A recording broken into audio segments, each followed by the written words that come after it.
Hello my dear friends, कैसे हैं आप सब लोग। मेरा नाम है फयाज और एक बार फिर से स्वागत है आपका हमारे प्यारे से चैनल एफसेड एकेडमी में। तो फ्रेंड्स, हमने इस पार्टी विद एनसीईआरटी सीरीज में इलेक्ट्रिसिटी का पहला पार्ट देखा था, जिसके अंदर हमने potential difference, potential, current, charge, resistance, resistivity और रेजिस्टेंस के डिपेंडेंस फैक्टर, इन सभी चीजों को देखा था। लास्ट क्लास में हमने रेजिस्टेंस की फॉर्मूले को भी देखा था, जिसको कहते थे रो एल बाई ए। और ये क्वेश्चन हम लास्ट वीडियो में कर रहे थे, तो इसको यहाँ से कंटिन्यू करते हैं। अगर आपने पुराना वीडियो नहीं देखा है तो डिस्क्रिप्शन में लिंक है, आप जाकर वहां से देख सकते हैं या चैनल पर भी विजिट कर सकते हैं। और अगर आपने अभी तक सब्सक्राइब नहीं किया है तो सब्सक्राइब कर ले, ताकि आपको समय पर नोटिफिकेशन मिल सके। तो चलिए शुरू करते हैं। तो ये क्वेश्चन हम कर रहे थे। A wire of given material having length L and cross sectional area A has a resistance 4 ohm। तो अगर हम लोग रेजिस्टेंस लिखें तो हमारे पास फॉर्मूला है रेजिस्टेंस का रो एल अपॉन ए, जो कि यहां लिख भी रखा है, जिसकी वैल्यू हमें दे रखी है 4 ओम। रेजिस्टेंस की वैल्यू 4 ओम है। और दूसरे बात कहा जा रहा है what would be the resistance of another wire of the same material. Material same है दूसरी वायर का, यानी हमारे पास रेजिस्टिविटी सेम है, क्योंकि रेजिस्टिविटी ही कैरेक्टरिस्टिक प्रॉपर्टी है मटेरियल का। तो रेजिस्टिविटी सेम है और उस वायर की लेंथ L/2 है, क्रॉस सेक्शनल एरिया डबल है, इससे लेंथ आधी कर दी गई है और एरिया डबल कर दी गई है। तो हमने R1 लिखा रो L/A, जिसकी वैल्यू 4 ओम है। हमको दूसरे की रेजिस्टेंस निकालनी है, जिसकी लेंथ L/2 है और एरिया 2A है। तो फिर हमने फॉर्मूले में पुट किया रो L/2 अपॉन 2A, हमारे पास आ गया ये निकल के 1/4 रो L/A। तो हम यहाँ पे लिखेंगे R1 upon R2 is equal to पहले वाली की resistance rho L upon A और दूसरे वाली की आ गई हमारे पास 1/4, that is rho L upon 4A। ये हमारे पास आ गई। सो रो एल से रो एल कैंसिल हो गया, ए से ए कैंसिल हो गया, ये हो गया 1 और ये 4 ऊपर चला गया, तो ये 4 बन गया, is equal to R1 upon R2। R1 की वैल्यू कितनी दे रखी है, 4 ओम दे रखी है, तो 4 is equal to 4 upon R2 और यहां से हमको R2 की वैल्यू मिल गई 1 ओम। तो इस तरीके से हम इस तरह के क्वेश्चन को सॉल्व करते हैं। तो आइए नेक्स्ट क्वेश्चन देखते हैं। On what factor does the resistance of a conductor depend. तो हमने ऊपर पिछले वीडियो में देखा कि फैक्टर वो कौन से जिन पर रेजिस्टेंस डिपेंड करता है। तो पहला, directly proportional to the length of the conductor, inversely proportional to the cross sectional area and also depend on the nature of the material। Will current flow more easily through a thick wire or a thin wire of the same material when connected to the same source? Why? हमसे पूछ रहा है क्या current thick wire से ज्यादा flow करेगा या thin wire से, जब हम एक ही मटेरियल का सामान लें और एक ही सोर्स से कनेक्ट करें। मटेरियल सेम है, इसका मतलब कि रो सेम है, इसका मतलब वो दोनों एक ही मटेरियल का बना हुआ है। दूसरी बात, ये एक ही सोर्स यानी पोटेंशियल दोनों का सेम है।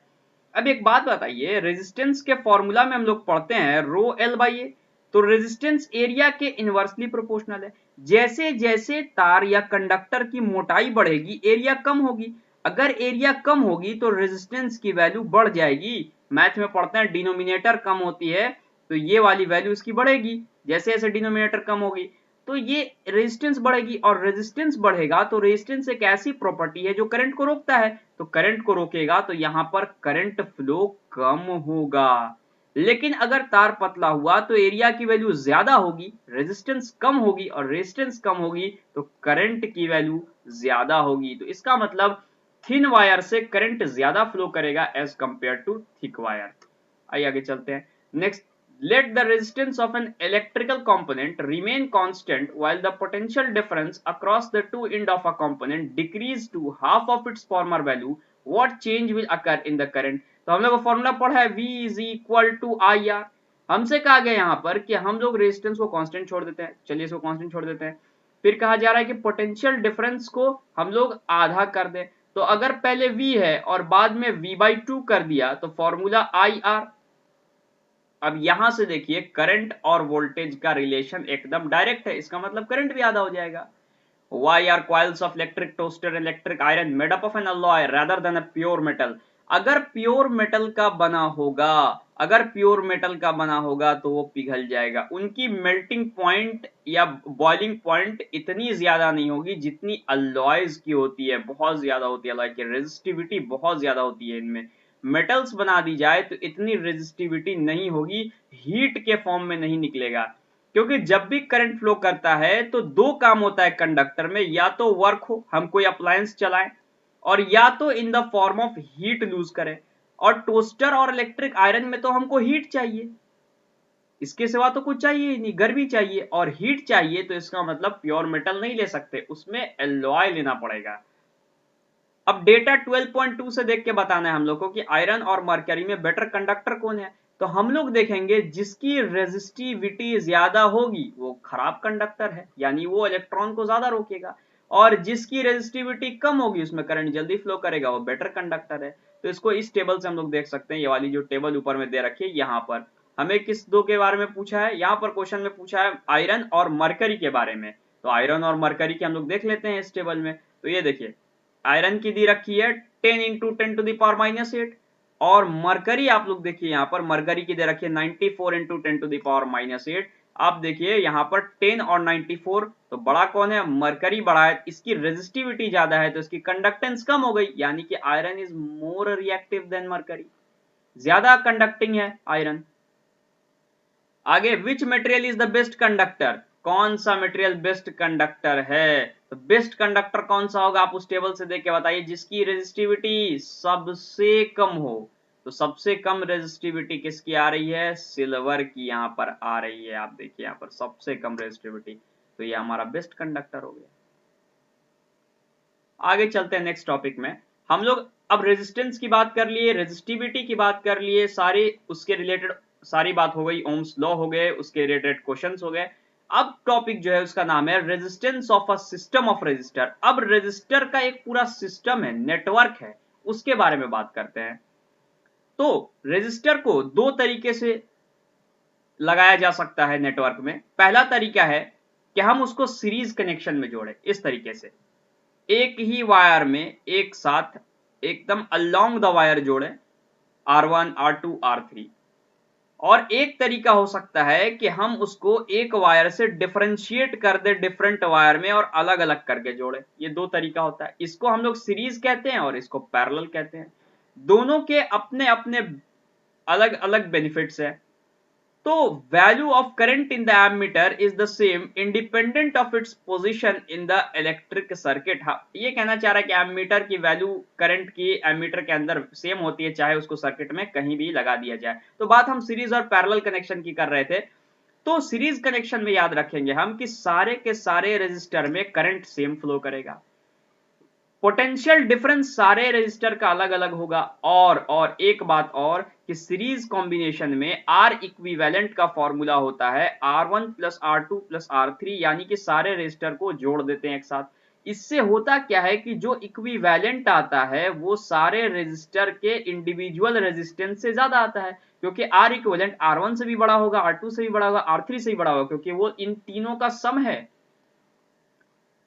दूसरी बात यहां पर एक खराबी क्या है कि अगर कोई अप्लायंस हमको चलाना है, पहले इसे पैरेलल कनेक्शन देख लेते हैं फिर इसकी बात करते हैं। तो यहां पर एक सवाल आप कर सकते हैं इससे रिलेटेड, सीरीज कनेक्शन से रिलेटेड। हमसे पूछा जा रहा है यहां पर कि इलेक्ट्रिक लैंप है जिसकी रेजिस्टेंस 20 ओम है और कंडक्टर 4 ओम रेजिस्टर का कनेक्टेड टू 6 वोल्ट बैटरी। तो रेजिस्टेंस 20 ओम है लैंप का और उसके साथ एक रेजिस्टर लगाया गया 4 ओम का, 6 वोल्ट की सप्लाई दी गई है, calculate the total resistance of the circuit. Series में है तो रेजिस्टेंस जोड़ देंगे, यानी कि ये जगह 24। नाउ नेक्स्ट अगला सवाल पूछा है the current through the circuit, potential 6 है और रेजिस्टेंस 24 है, V by R 6/24 that is 1/4 0.25 ampere. Potential difference across the electric lamp and conductor, potential difference हम लोग किससे रिप्रेजेंट करते हैं और इलेक्ट्रिक लैंप के अक्रॉस निकालना है, क्योंकि मैंने बताया कि सीरीज में करंट तो सेम होता है, पोटेंशियल अलग होता है। तो अब हम लोग को V पता चल गई, I पर करंट पता चल गई 0.25 एम्पियर।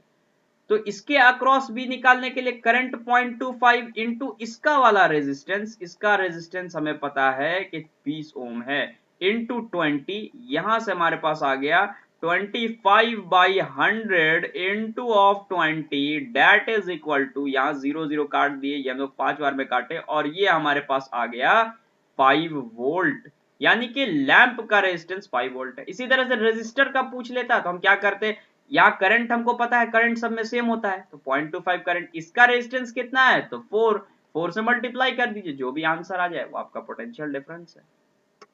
चलिए आगे बढ़ते हैं। अब जैसे एक सवाल पूछा है यहाँ पर, draw a symmetric diagram of a circuit consisting of a battery of 3 cells of 2 volt each and 5 ohm resistor and 8 ohm resistor and a 12 ohm resistor and a plug key. आपको सर्किट बनाना है जिसके अंदर battery हो, तीन 2 volt के cell को मिलाकर, 3 resistor हो 5, 8 और 12 ओम का सीरीज में कनेक्टेड हो और प्लग की हो। आप इसको खुद से ड्रॉ कर सकते हैं, इसको होमवर्क में जरूर ट्राई कीजिएगा खुद से ड्रॉ करके। Redraw the circuit of question 1, putting in an ammeter to measure the current through the resistor and a voltmeter to measure the potential difference across the 12 ohm resistor. What would be the reading in the ammeter? आपको क्या करना है कि पूरे circuit में किसी भी जगह पर एमीटर लगा देना है, क्योंकि एमीटर कहीं पर भी लगाएं सेम वैल्यू ऑफ करंट, और क्योंकि सीरीज में पोटेंशियल अलग है तो आपको कहा गया 12 ओम रेजिस्टर के अक्रॉस, क्योंकि वोल्ट मीटर पैरेलल में लगाया जाता है, आप वोल्ट मीटर को लगाइए तो वो सिर्फ पोटेंशियल 12 ओम रेजिस्टर के अक्रॉस देगा, क्योंकि सीरीज में पोटेंशियल डिफरेंस अलग अलग होता है। अब पैरेलल कनेक्शन की बात कर लेते हैं। इस तरीके से पैरेलल कनेक्शन है, यहां पर आर इक्विवेलेंट की वैल्यू अलग आती है, ये आती है 1/R1 + 1/R2 + 1/R3, क्योंकि ये फ्रैक्शन में है तो यहां पर आर इक्विवेलेंट हर इंडिविजुअल रेजिस्टेंस से कम होता है। यहां पर उल्टा है, वहां करंट सेम था, पैरेलल में करंट डिफरेंट हो जाता है और पोटेंशियल सेम हो जाता है, वहां पर पोटेंशियल डिफरेंस था। तो दोनों में अपोजिट है, सीरीज में करंट सेम तो पोटेंशियल अलग, और यहां पर करंट अलग है तो पोटेंशियल सेम है। आइए इसकी सवाल भी कर लेते हैं। एक सर्किट डायग्राम है फिगर 12.10 में, अब पीछे फिगर रह गया उसमें आपको दिखाया गया है 12.10 फिगर, ये वाली फिगर का बात कर रहा है जिसमें 3 रेजिस्टर कनेक्टेड है। अब उसमें आगे कह रहा है कि suppose the resistor R1 R2 R3 है, अच्छा तीनों रेजिस्टर का वैल्यू दे रखा है, क्योंकि तीनों पैरेलल में कनेक्टेड है तो फॉर्मूला आप लोग जान रहे हैं 1/R1 1/R2 1/R3 respectively, which have been connected to a battery, source है 12 वोल्ट का। Calculate current through each resistor.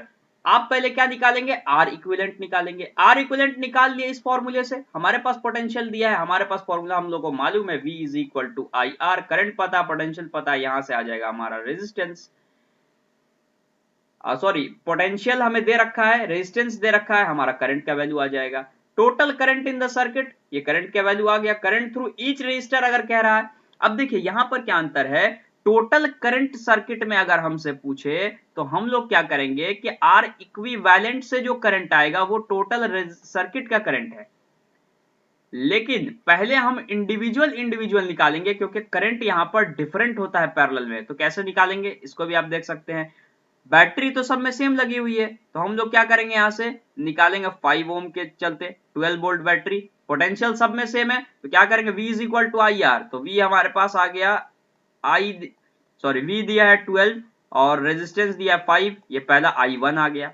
I2 निकालेंगे तो 12/10, I3 निकालेंगे तो 12/30, तीनों को जोड़ देंगे तो total current in the circuit. Total circuit का रेजिस्टेंस तो आप लोग जानते ही हैं, ये रहा आर इक्विवेलेंट का फॉर्मूला। तो इस तरीके से आप लोग निकाल सकते हैं। नेक्स्ट सवाल देखते हैं, R1 R2 and R3 R4 R5 इतने तरह के रेजिस्टर यहां दे रखे हैं, आप देखिए इसमें।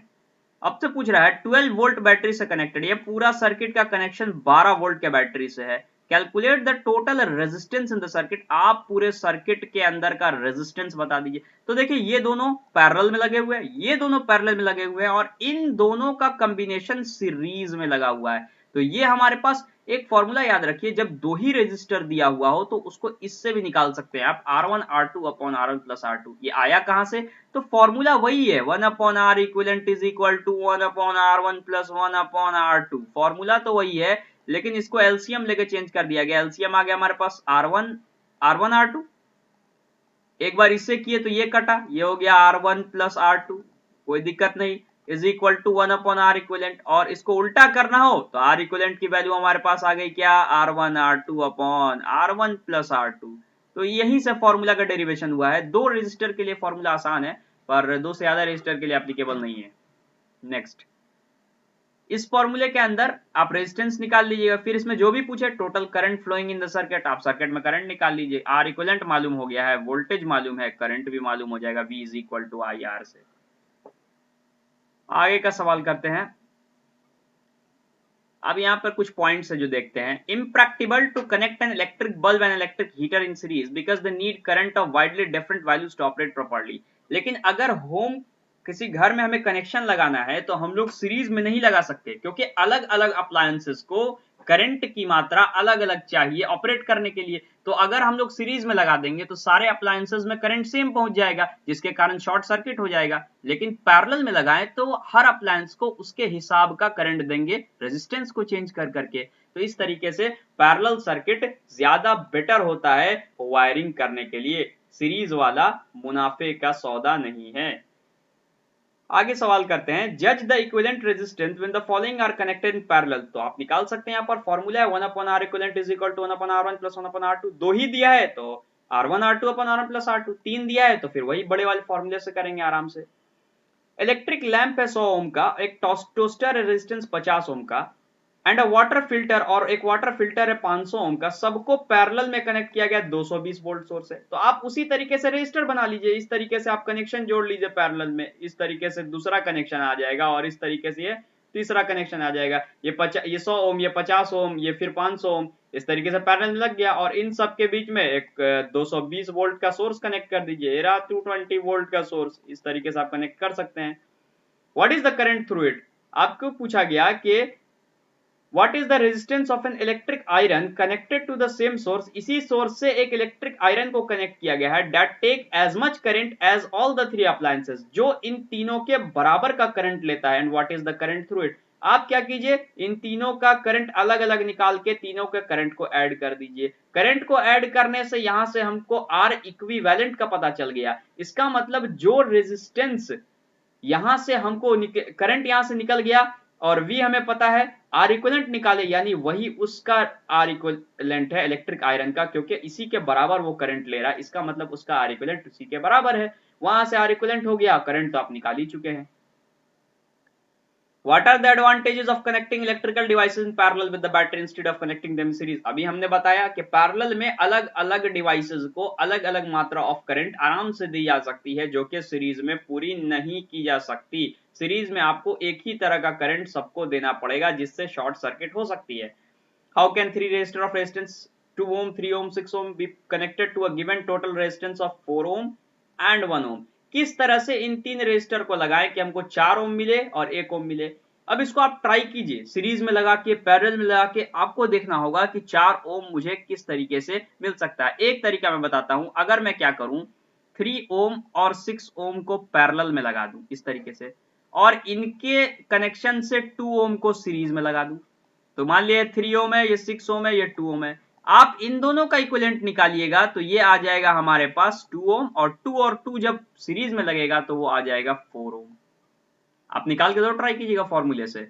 तो यहां से हमको पता चला कि 3 ओम और 6 ओम को हम पैरेलल में लगा दें और उनके इक्विवेलेंट को 2 ओम के साथ सीरीज में लगा दें तो हमें 4 ओम मिल जाएगा। इसी तरीके से 1 ओम भी निकाल सकते हैं हम किस तरीके से, तो आप ये वाला ट्राई करके देखिएगा।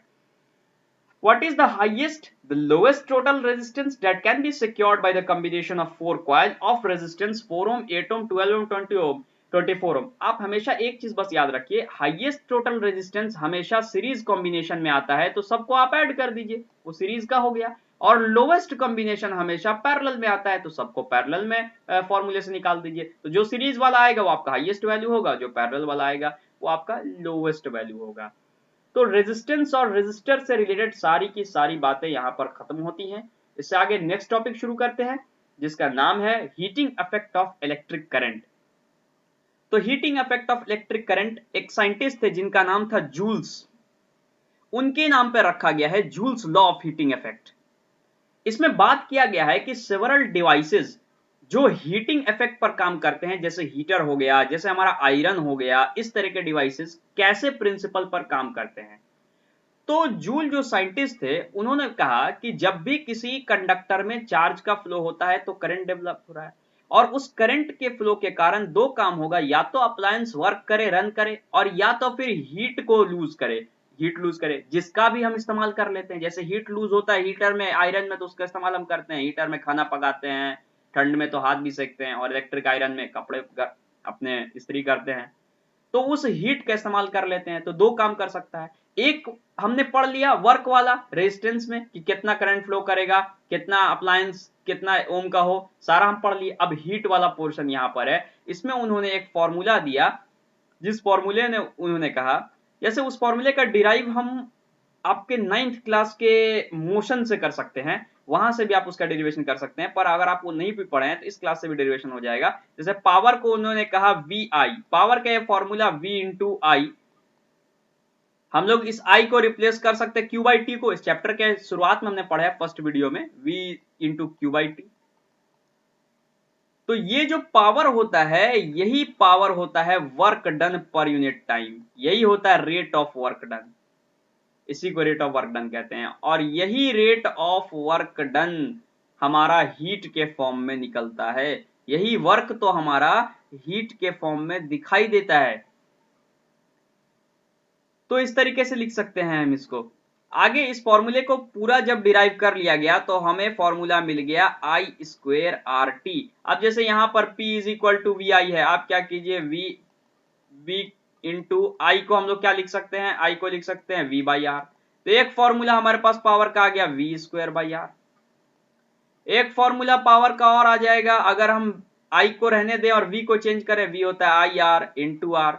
यहां से एक फॉर्मूला और आ गया आई स्क्वेयर आर, तो ये भी एक फॉर्मूला है पावर का।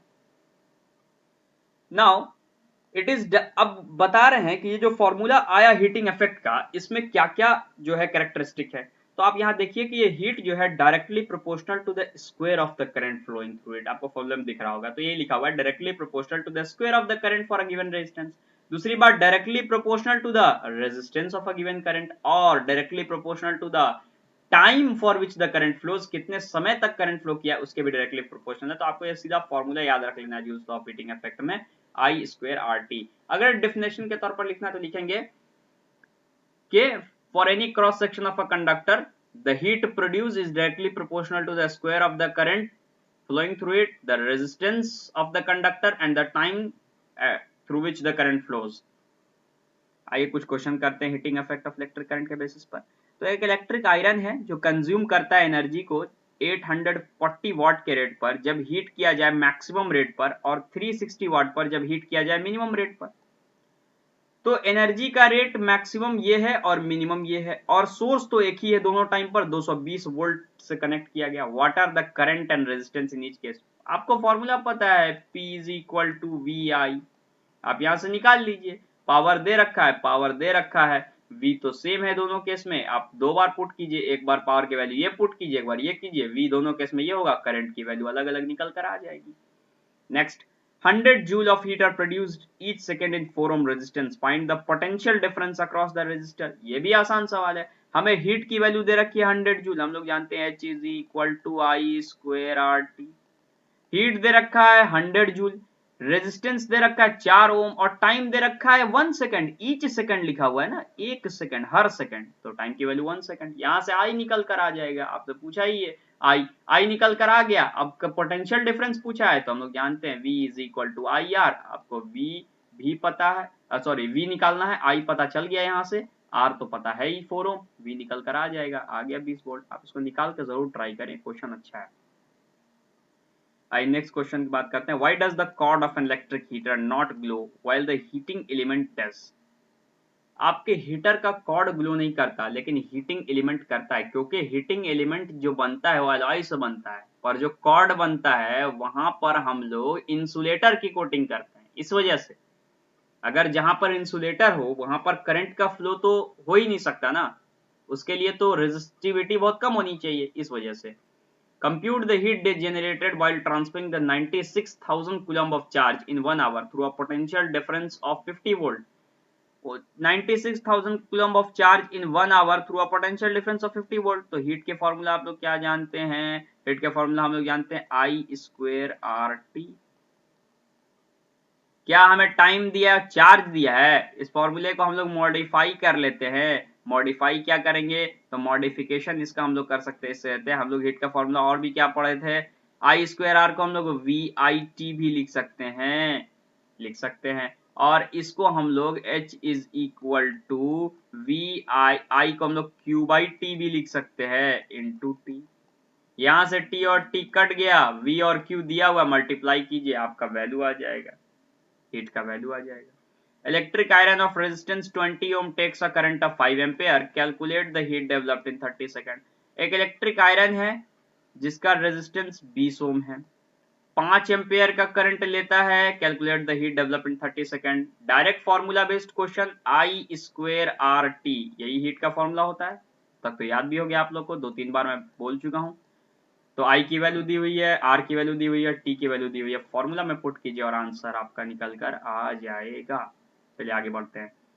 The electric laundry iron, electric toaster, electric oven, electric kettle and electric heater are some of the familiar devices based on Joule's heating। मैंने बताया Joule's law of heating effect पर ये सारे के सारे डिवाइस काम करते हैं जो हीटिंग इफेक्ट शो करते हैं। स्ट्रॉन्ग मेटल जिनका हाई मेल्टिंग पॉइंट है वो बल्ब में यूज किया जाता है, इनका नाम टंगस्टन है, क्योंकि बल्ब का फिलामेंट को ग्लो करना रहता है तो रेजिस्टेंस हाई चाहिए, तभी तो वहां पर हीट प्रोड्यूस होगा, तभी तो वो लाइटनिंग देगा। और वहां पर उसके अंदर इनएक्टिव नाइट्रोजन और आर्गन गैस डालते हैं ताकि लाइफ जो है फिलामेंट का वो मेंटेन रहे। ये MCQ में आ सकता है।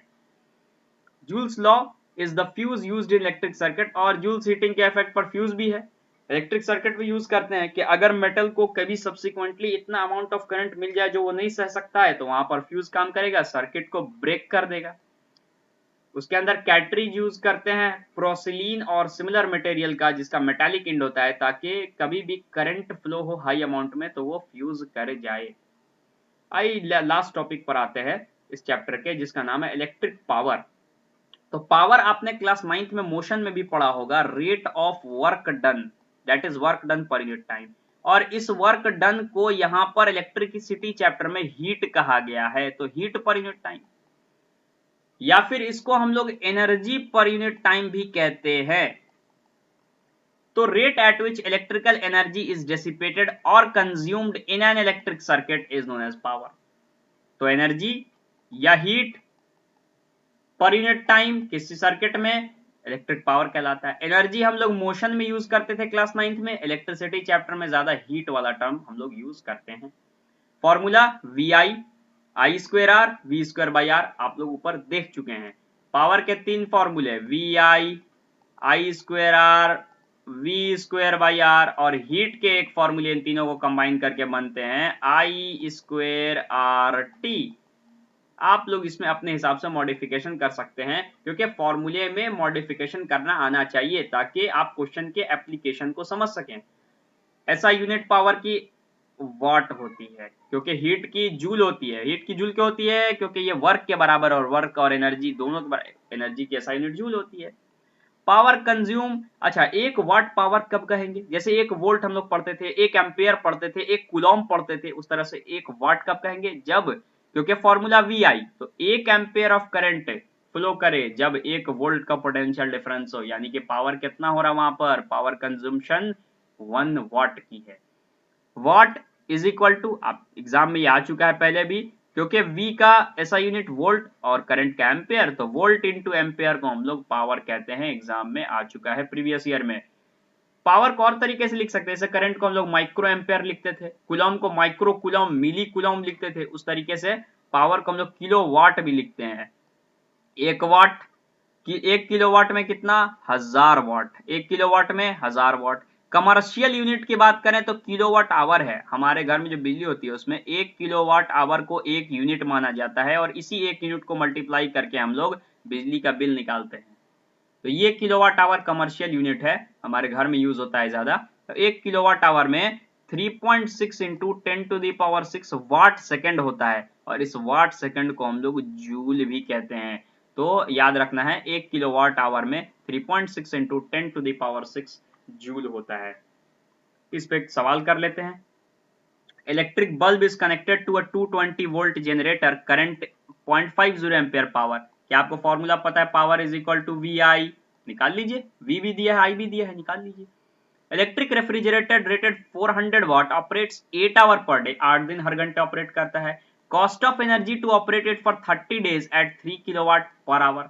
हमसे पूछा गया कि 30 दिन तक चलाएं और 3 रुपया ले रहे हैं 1 किलोवाट पर आवर का, तो कितना का बिल उठेगा। ऐसे सवाल सीबीएसई में बहुत दिखाई देते हैं। आइए देखते हैं कैसे इन सवालों को अटेम्प्ट किया जाता है।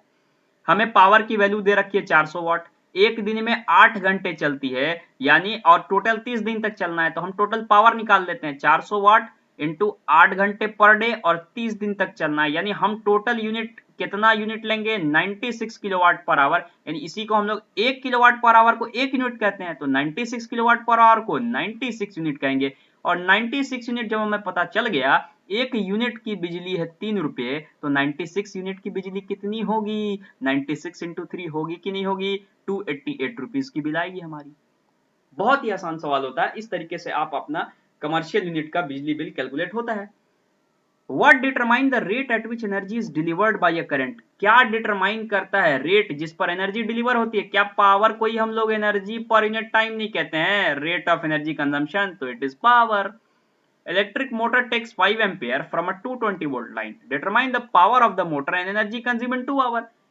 करंट दी है, वोल्टेज दी है, क्या पावर की वैल्यू नहीं आ गई, पावर की वैल्यू कितनी आई हमारे पास आ गई 0, 5 टू 10 का 0, 1, 5 10 1100 वॉट आ गई, और 2 घंटे में कहा है।